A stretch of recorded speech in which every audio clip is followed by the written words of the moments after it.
So this will be a short video on the subject of rotation in relation to trills, also looking a little bit at tremolos alongside. Now, to summarise before I go into more details, this will be very much in favour of rotation. It's an incredibly important feature in both of these cases. However, I will be using some basic geometry to show there's certain stuff rotation can't do for us, and we have a much simpler time finding something that works if we get an accurate breakdown of what rotation can do, why it's so useful, but chiefly from this video, what it can't do for us, and what else we have to understand to get a balanced overall perspective.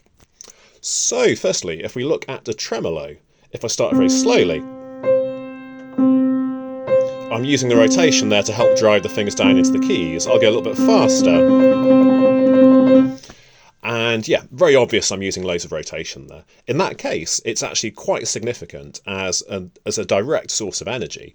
The problem is when we go to a trill, we have a very different distance. This was a very wide arc between these. Now we come to a trill, we have two notes directly side by side. Anyway, if I just show a fast trill, you can see that I'm certainly rotating my forearm. There's no doubt about that whatsoever. It's an incredibly important thing.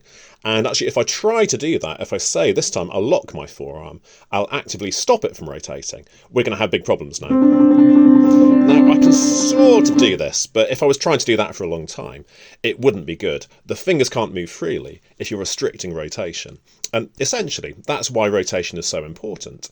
If you want to be able to move your fingers freely, you have to use rotational freedom rather than rotational restriction.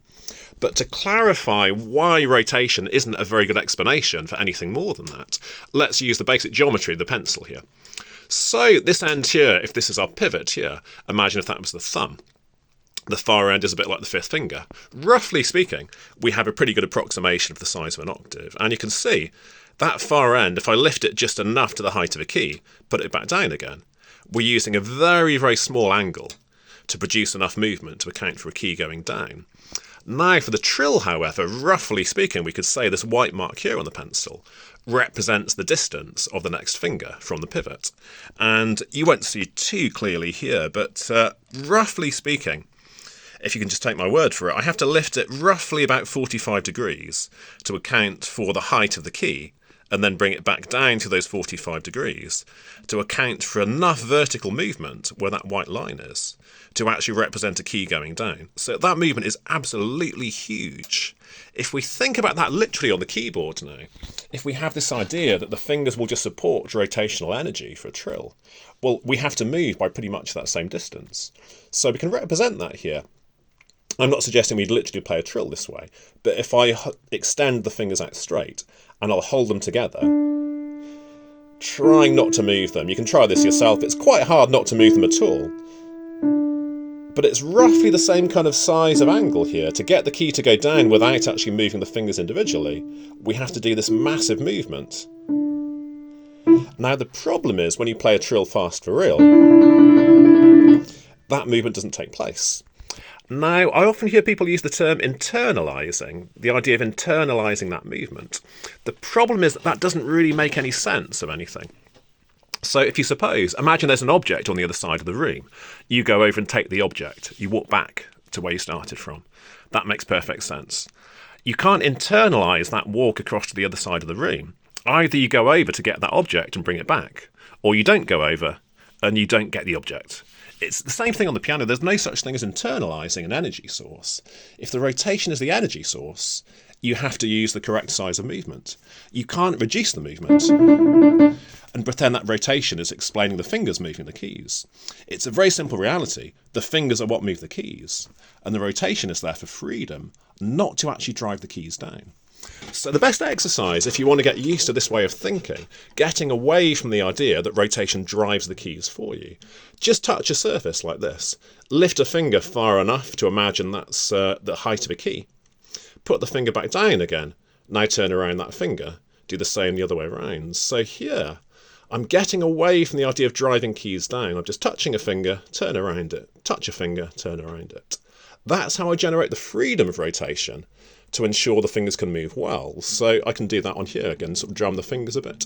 See, I'm not holding against rotation, but neither am I trying to use rotation to drive those fingers down. If I start doing that, it's going to feel horrible, not pleasant at all. Now, although it's very common, people will say, use the rotation to provide the energy and you'll work less hard. If we actually take that literally, which is a mistake I've made plenty over the years, you work harder, you don't work less. So trying to drive into the fingers to produce downforce from the arm, it's horrible. It doesn't feel good whatsoever. It's when you just simply touch, turn around, not trying to create all this downforce. So bring it back to the piano now. We need to exaggerate enough at first, so we'll put the finger down, finger takes the key, turn around it. It's this extension of the finger which is the primary explanation for that basic geometry of how the key goes down. As we've said, if you drive it with a rotation, you have to do this massive movement. There's no internalising that. Either it covers the distance or it doesn't. And once it doesn't, what's left is the fingers. That's how the keys go down. So basically, yes, start with a bit of exaggeration. Turn around the finger, don't drive down, just turn around it. Take the key with the next finger, turn around that finger. Start a little bit exaggerated to make sure we're free around each finger. It takes the key, we're free to turn around it. Nice and easy. Then when you start to speed up, that rotation gets smaller, the fingers are still moving, and the arm is still free to rotate. But the key thing is that this rotation's not driving down into the keys. It's just there so you're free, so you're never locked up at all. So if I play this kind of thing, the start of Debussy's L'Île Joyeuse, there's no sense that I'm trying to drive through. If I actually try to do that, that's how you end up working the hardest, when you think the fingers are just there as a kind of transmitter. It's not real. The fingers are the mover. And behind that, the arm is the responder. So to summarise, basically, the fingers move the keys. The role of rotation is to turn around those fingers while I move the key. And that ensures the fingers can move freely, do their job properly, without the arm stiffening and preventing the fingers from moving. So the fingers are the instigator of motion.